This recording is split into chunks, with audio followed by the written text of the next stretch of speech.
नमस्कार दोस्तों, मैं हूं बीके यादव। मैं आज आपको पंचायती राज व्यवस्था के इतिहास के बारे में और इसका सफ़र के बारे में कुछ संक्षिप्त विवरण करूंगा। प्राचीन काल से और आज तक वर्तमान तक इसका सफ़र कैसे रहा।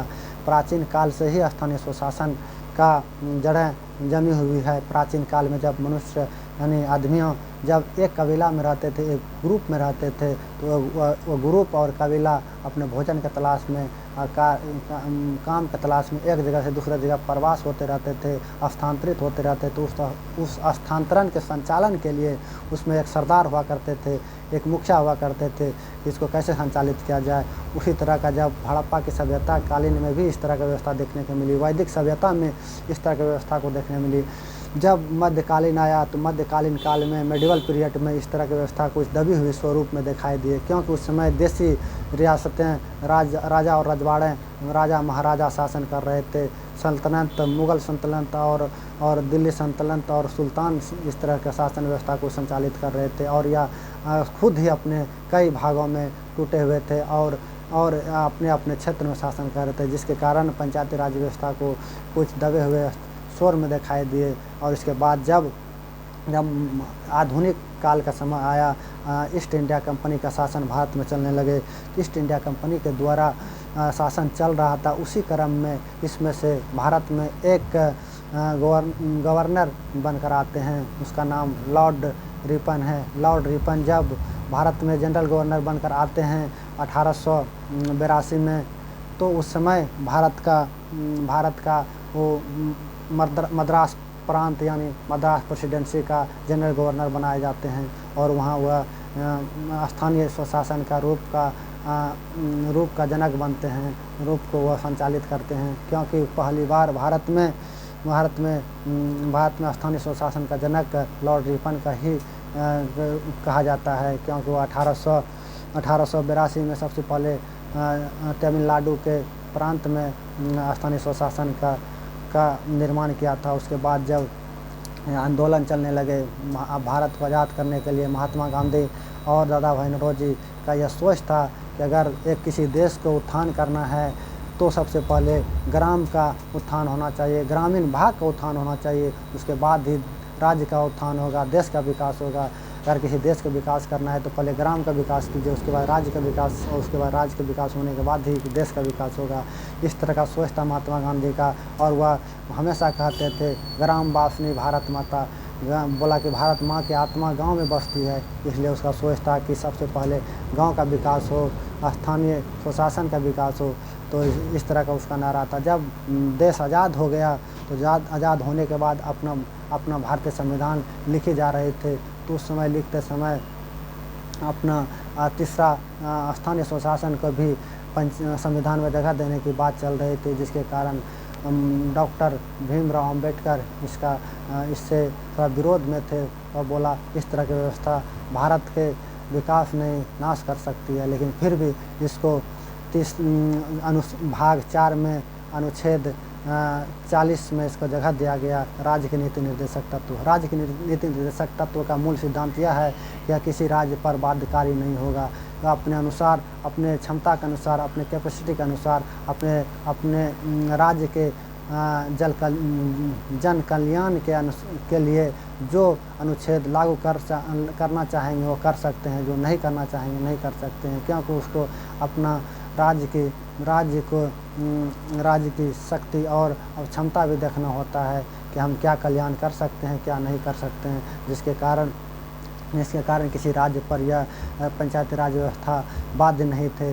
तो इसी क्रम में बाध्य नहीं था, लेकिन फिर भी पंडित जवाहरलाल नेहरू की तरफ से एक पहल किया गया, और क्योंकि यह सोच महात्मा गांधी के और दादा भाई नौरोजी के थे, तो जिसके कारण महात्मा गांधी के जन्मदिन पर ही इसका एक प्रयोग के रूप में पहली बार जब पंडित जवाहरलाल नेहरू राजस्थान के नागौर जिला में 2 अक्टूबर 1959 को इसको लागू करते हैं। तो लागू तो कर दिए, लेकिन जो राज्य इसे लागू करना चाहा लागू किया, और जो राज्य नहीं लागू करना चाहा नहीं किया। तो इस पर किसी पर बाध्यकारी नहीं थे, जिसके कारण यह उतना कारगर साबित नहीं हुए। उसके बाद जब राजीव गांधी आए तो राजीव गांधी इसको संवैधानिक दर्जा की आवाज़ उठाए, और आवाज़ उठाने के चलते यह 19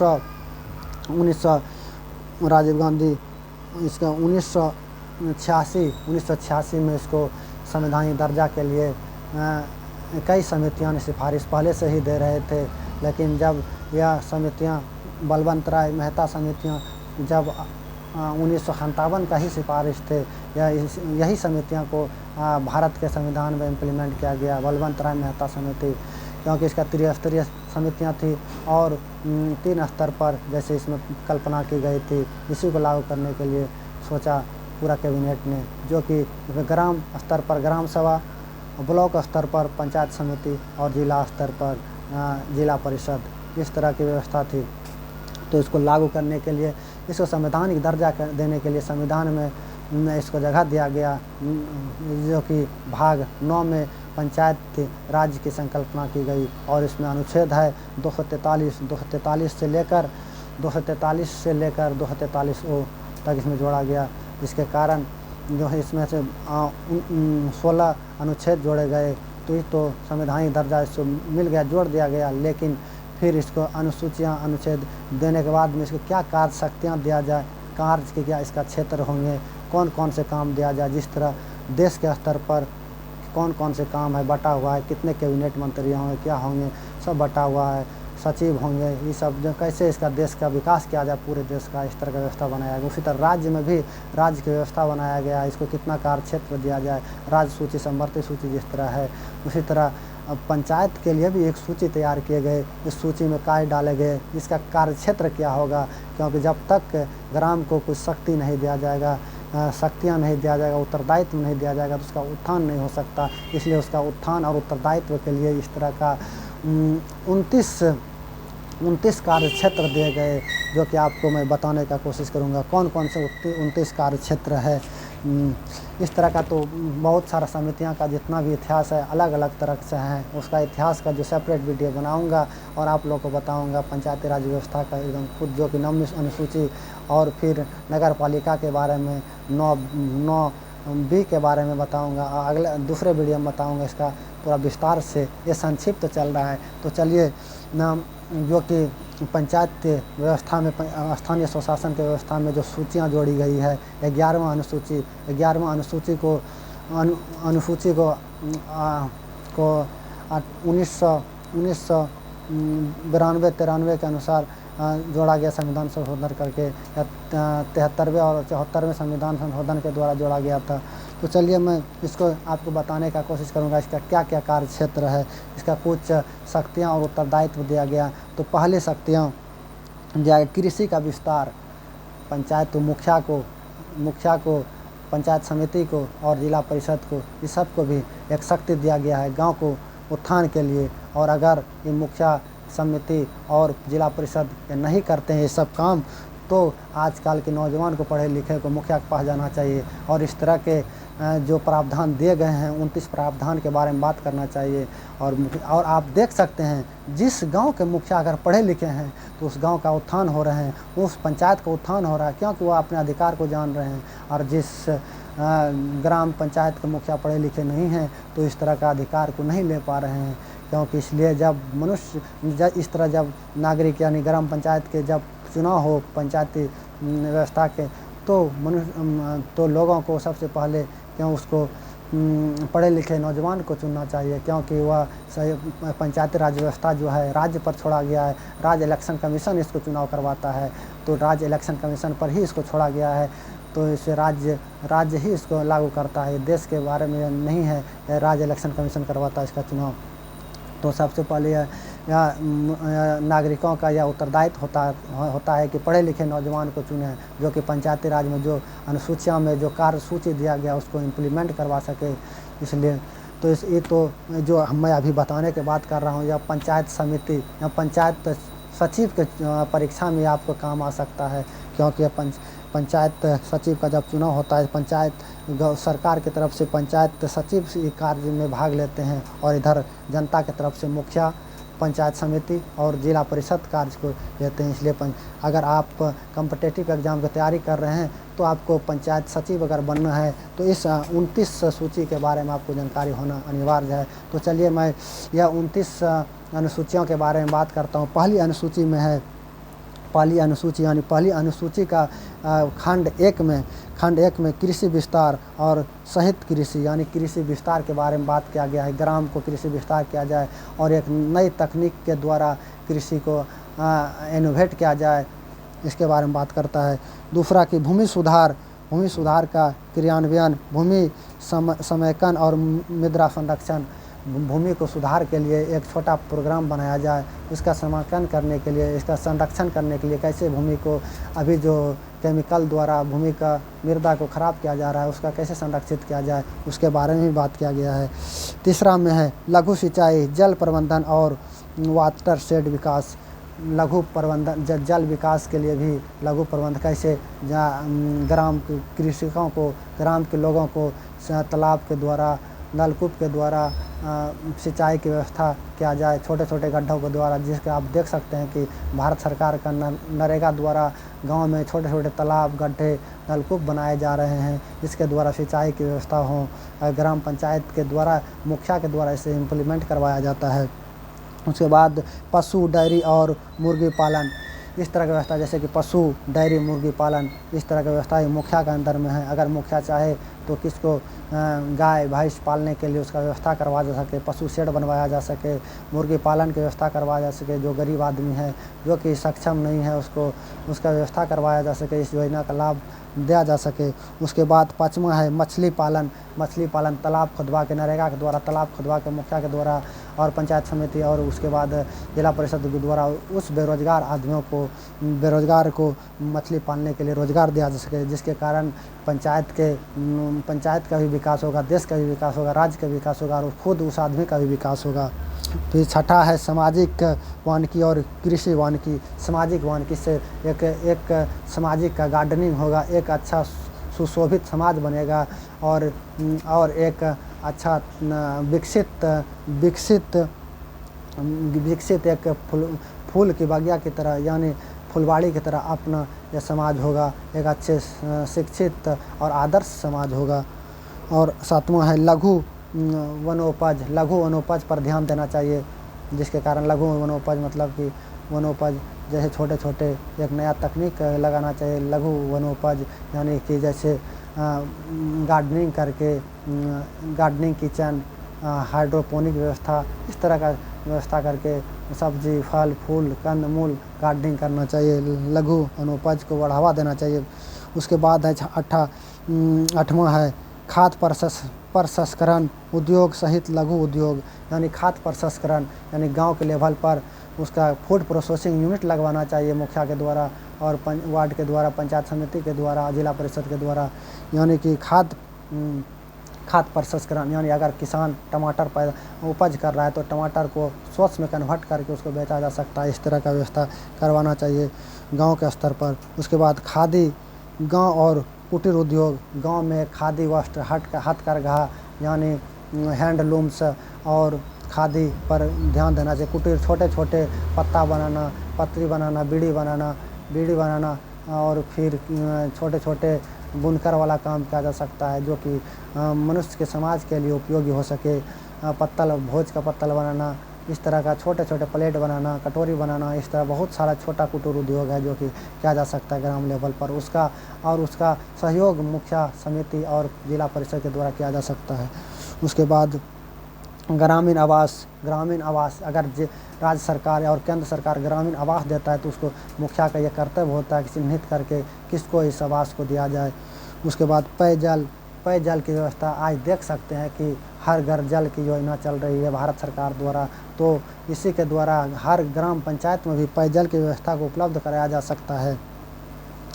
उसके बाद ईंधन और चारा, अगर जो गांव के ग्रामीण तृतीय स्थान के पंचायत के लोग हैं, जो ग्रामीण अगर ईंधन उसके गैस सिलेंडर उपलब्ध कराना चाहिए ईंधन जलावन के लिए, क्योंकि देख रहे हैं कि जो उज्ज्वला योजना के तहत प्रधानमंत्री के द्वारा गैस सिलेंडर बांटा गया है और उसको सही आदमी के पास जाना चाहिए और इससे बहुत सारे फ़ायदा हो रहे हैं। पहले स्त्रियां इससे धुआं में खाना बनाती थी जिसके कारण आँख खराब होता था, स्वास्थ्य खराब होता था, अब थोड़ा सा इसमें सुधार हो रहा है। और चारा का भी उपयोग करवाना चाहिए। अगर जो कृषक पशुपालन कर रहा है तो उसके लिए चारा का भी व्यवस्था करवाना चाहिए ब्लॉक के द्वारा। सड़क, पुल, पुलिया, घाट, जलमार्ग मुखिया के क्षेत्र में ही आता है और पंचायत समिति जिला परिषद के ही क्षेत्र में आता है कि गांव के स्तर पर कैसे पुलिया बनाया जा सके, कैसे सड़क बनाया है, तो नाली कैसे बनाया जा सके, जो कि एक कृषक से दूसरे कृषक के खेत में सुलभता से जल पहुंच सके और उसका कृषि खेती अच्छी से हो सके और उसको रोज़गार मिल सके। उसके बाद बिजली के वितरण सहित ग्रामीण विद्युतीकरण, बिजली का भी वितरण होना चाहिए और विद्युतीकरण हर ग्रामीण में हर किसी के घर में बिजली का कनेक्शन होना चाहिए। कोई ऐसा घर ना हो, गरीब हो या अमीर हो, किसी को विद्युतीकरण से अछूता ना हो। मुखिया वार्ड इस सब काम पर ध्यान देना चाहिए क्योंकि उसको इसी सब के लिए चुना जाता है। उसके बाद गैर पारंपरिक ऊर्जा यानी कन्वेंशनल और नॉन कन्वेंशनल एनर्जी पर ध्यान देना चाहिए, जो कि कोई ऐसा है कोयला जैसे हमारे क्षेत्र में है तो वो कोयला ख़त्म होने के कगार पर हो जाएगा, तो परंपरा और गैर परंपरा ऐसे एनर्जी जो गैर परंपरा है जो कि एक बार यूज करने के बाद ख़त्म हो जाएगा, और परंपरागत जो कि हमेशा रिन्यूएबल होते रहेंगे, जैसे सौर ऊर्जा से सोलर प्लेट एक बार यूज करने से दोबारा भी यूज कर सकते हैं। इस तरह का एनर्जी यूज करने के लिए बढ़ावा देना चाहिए ग्राम लेवल पर। उसके बाद गरीबी उन्मूलन कार्यक्रम, गरीबी उन्मूलन का भी कार्यक्रम चलाया जा रहा है भारत सरकार के द्वारा, क्योंकि जीरो हंगर होना चाहिए, कोई भी मनुष्य भूखा नहीं होना चाहिए, क्योंकि आज भारत के द्वारा 17 गोल यानी सस्टेनेबल डेवलपमेंट के द्वारा गरीबी उन्मूलन की बात किया जा रहा है। 17 गोल और 169 टारगेट है SDG यानी सस्टेनेबल डेवलपमेंट गोल के द्वारा गरीबी उन्मूलन का भी बात किया गया है। गरीबी उन्मूलन की भी बात किया गया है, गरीबी कैसे ख़त्म किया जाए, कोई भूखा न रहे, इस स्तर पर इसका भी ग्रामीण क्षेत्र में इसका काम है।